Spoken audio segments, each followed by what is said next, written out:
पिछले जन्म के संस्कार इस जन्म में आदत बन जाते हैं। इस जन्म की आदतें अगले जन्म में फिर संस्कार बन जाएंगी। फिर अंत कहां है?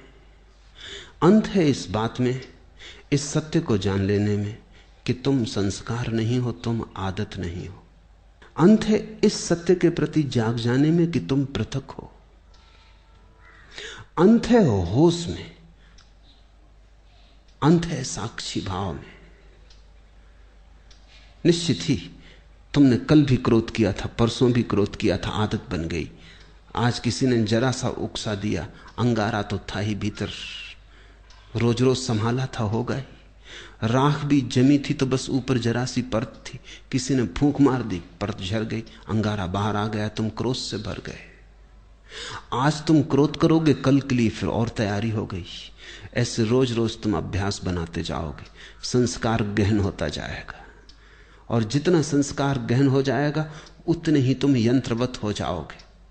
कोई भी तुम्हारी बटन दबा दे तो क्रोध करवा दे, कोई भी तुम्हारी बटन दबा दे तो तुम प्रसन्न हो जाओ। कोई भी झुक के नमस्कार कर ले, तुम्हारी प्रशंसा कर दे तो तुम गदगद। कोई जरा गाली दे दे तो तुम जार जार। तुम यंत्रवत हो जाओगे और बटने लोगों को पता हो जाती। सबको पता है एक दूसरे की बटने, कहां से दबा दो कि सब ठीक हो जाता है, कहां से दबा दो कि सब गड़बड़ हो जाता है। तुम मशीन हो क्या या मनुष्य हो?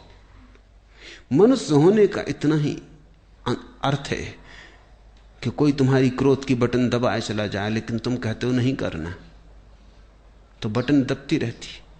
वो आदमी थक जाता, लेकिन तुम क्रोध नहीं करते। तुम कहते हो मैं अपना मालिक हूं, जब करना चाहूंगा करूंगा, जब न करना चाहूंगा नहीं करूंगा। प्रतिक्रिया और क्रिया में यही फर्क है। प्रतिक्रिया में दूसरा मालिक है, तुम नहीं, और क्रिया में तुम मालिक हो, दूसरा नहीं। और बड़े मजे की बात है, प्रतिक्रिया बांधती है, क्रिया मुक्त करती है। जो अपने कर्म का मालिक है उसके कर्म का कोई संस्कार नहीं बनता, और जो अपने कर्म का मालिक नहीं है, जो प्रतिकर्म करता है, रिएक्ट होता है सिर्फ, उस आदमी के जीवन में बंधन बनते चले जाते हैं। रोज रोज जाल मजबूत होता चला जाता है। आखिर में तुम पाते हो तुम तो बचे ही नहीं, आदतों का एक ढेर, मुर्दा ढेर।